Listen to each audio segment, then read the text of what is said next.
Hola a todos, bienvenidos a otro episodio de nuestro podcast sobre el té. En esta ocasión vamos a hablar un poco sobre cómo elegir los accesorios para preparar té, es decir, las teteras, el gaiwan, shiboridashi, etc., que podemos utilizar en nuestra sesión.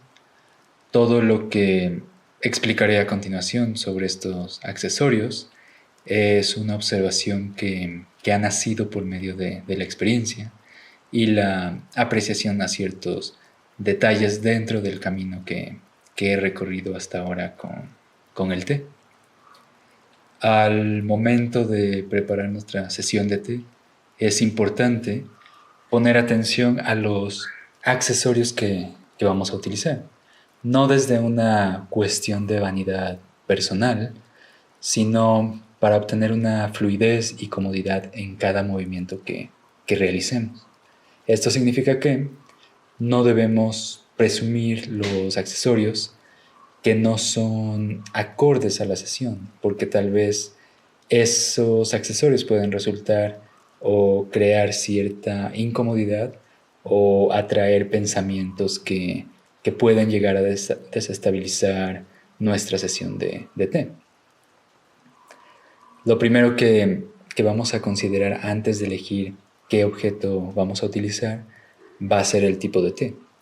Cada té se comporta o suele proveer diferentes resultados dependiendo del accesorio que utilicemos. Por ejemplo, si vamos a preparar un té puert en una tetera de cristal, aunque es posible realizarlo, con el progreso de las infusiones que realicemos, nos vamos a dar cuenta que el té va a ir perdiendo notas aromáticas porque la tetera de cristal no va a mantener el calor del agua por mucho tiempo, lo cual es necesario para este tipo de té.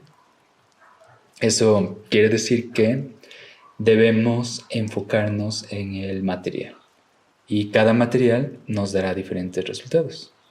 Aunque utilicemos un tipo de té, existen varios materiales de los que podríamos elegir, pero ninguno es mejor que el otro.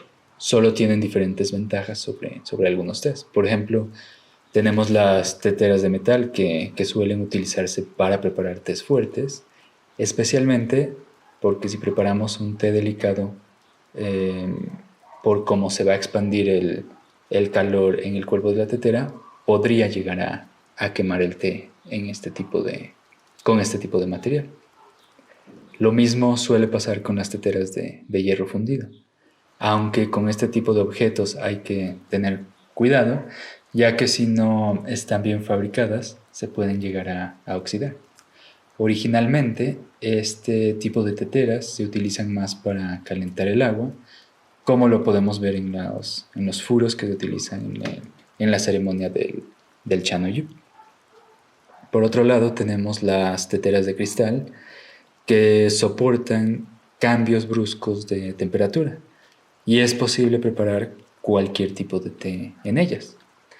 Pero lo mejor para este tipo de teteras es usarlos para tés delicados.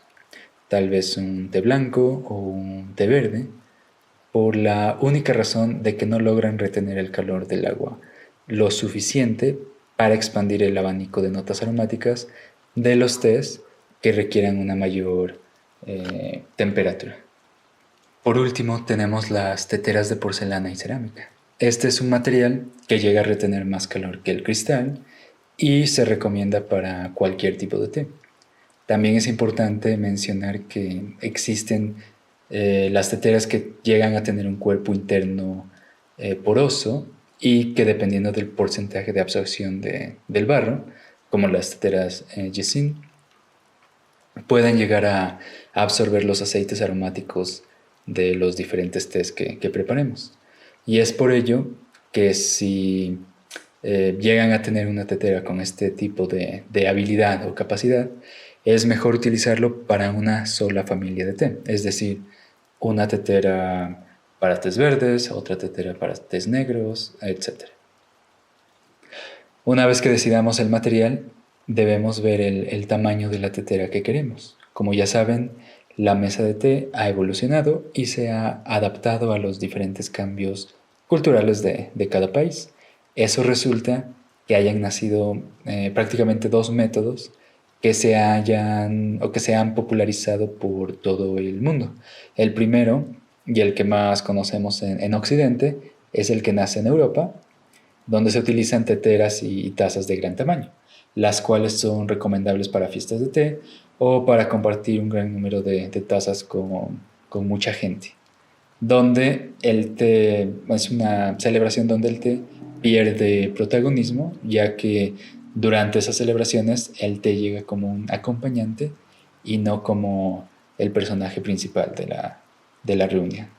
Y en segundo lugar tenemos digamos, la original, la sesión original, que nace en Oriente. Y es el método que predomina por su sencillez en manejar los tiempos de infusión y la delicadeza para realizar varias infusiones de las mismas hojas de té, como lo podemos notar en el Gong Fu Cha. En China existe el dicho que mientras más pequeña la tetera, el té tendrá un mejor sabor. Y aunque es cierto que las teteras pequeñas concentran mejor las notas aromáticas del té, también hay que tener cuidado qué tipo y cantidad de té debemos meter dentro de una tetera de, por ejemplo, 50 mililitros. Por ejemplo, si preparamos un té oolong de hoja grande y ponemos 6 gramos de té en una tetera de 50 mililitros, las hojas no tendrán mucho espacio para abrirse y las notas aromáticas de este oolong no saldrán en su totalidad. Es por ello que realizar una sesión de té con teteras pequeñas requiere de mucha agilidad y precisión, ya que un pequeño error puede llegar a arruinar la experiencia. Pero esto no significa que la frase sea un error, sino que también nos indica que cada sesión de té es mejor si es privada o con un número reducido de personas.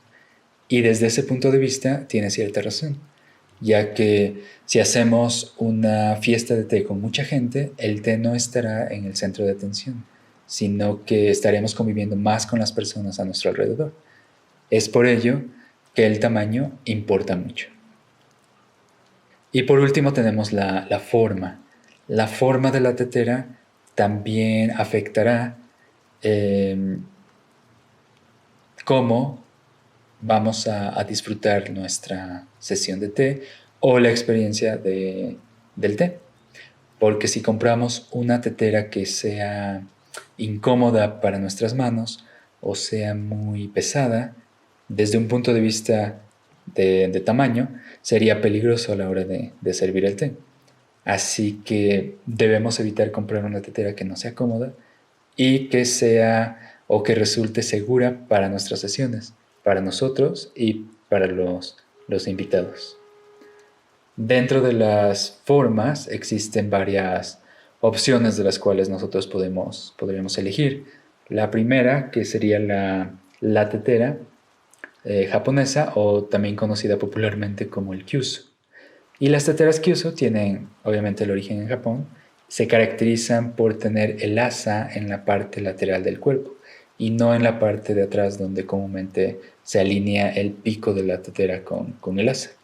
Este diseño facilita al momento de servir, es decir, que resulta un poco más ergonómico y hace mucho más elegante el proceso de servir. Aunque se crearon con la idea de preparar tés verdes, es una realidad que se pueden preparar todos los tipos de té. Solo hay que tener cuidado con el material del cual esté hecho. Después tenemos el gaiwan, que es uno de los accesorios más fáciles de utilizar. Consiste en un platillo, una tapa y un pequeño cuenco. Se puede utilizar para preparar una taza de té o beber directamente el licor desde el gaiwan. La tapa sirve como un filtro para retener las hojas de té cuando queremos servir en otra taza y el plato nos ayuda a sujetar el cuenco sin quemarnos. Este accesorio es de los más versátiles y se puede utilizar para disfrutar cualquier tipo de té. Igual que en el Kyushu, hay que nada más ver el tipo de material. Después tenemos las teteras Yisin, y estas son, como antes mencionamos en la parte de cerámica, son teteras hechas de barro procedente de la ciudad de Yisin en China. Tienen una textura porosa interna, lo cual hace que estas teteras tengan cierta memoria, ya que con el uso absorben los aceites del té, lo cual hace que cada taza tenga un sabor más intenso. Se recomienda utilizar una tetera por categoría de té o por té, aunque eso saldría muy muy caro, pero normalmente se utilizan para preparar oolong, pu'er o té negro, tés que necesiten alta temperatura. Y por último podríamos decir hablar un poco del chaguán, que en sí no es un tipo de tetera, pero en esta copa, además de ser utilizada para beber té, también se utiliza para preparar el té. Eso ya lo podríamos ver en otro episodio más a fondo. Además de todo esto, de lo que acabamos de hablar, podemos considerar diferentes accesorios como una mesa para té, un plato para apartar el té que se le llama chacé, alguna cuchara especial, un tipo de espátula, tal vez un filtro o una mascota para té, etc. Pero es importante tener en cuenta que la unión de todo lo que hemos hablado hasta ahora, como el agua, el fuego, estar en el presente, los tipos de té, son elementos necesarios para realizar una taza de té acorde a nosotros.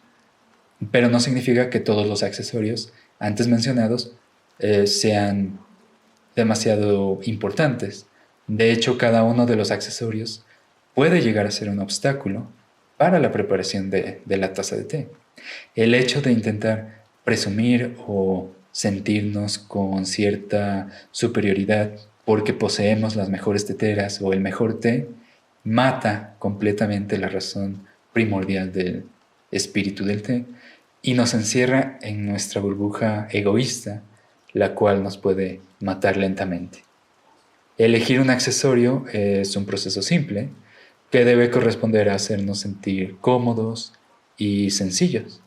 El resultado nos debe dejar una sonrisa y debe actuar como un conector hacia el momento. Es por ello que el té debe fluir como el agua recorre nuestro cuerpo. Si la mente bloquea el flujo, debemos olvidar la mente. Si el cuerpo se opone al movimiento, debemos olvidar el cuerpo. Si nos preocupamos por el té, debemos olvidar el té. Esa es la lección más dulce que la planta nos puede dar. Un momento de mínimos movimientos para que nuestro ser pueda estar con la naturaleza. No como alguien superior, sino como una sola entidad. Porque si nos sentimos superiores, ¿no es eso parte de nuestra autodestrucción? Y con esto llegamos al fin de este episodio. Espero que lo hayan disfrutado. No se olviden de compartir y si tienen alguna pregunta nos pueden dejar sus comentarios. Muchas gracias por escuchar y los veo en el próximo episodio. Feliz té.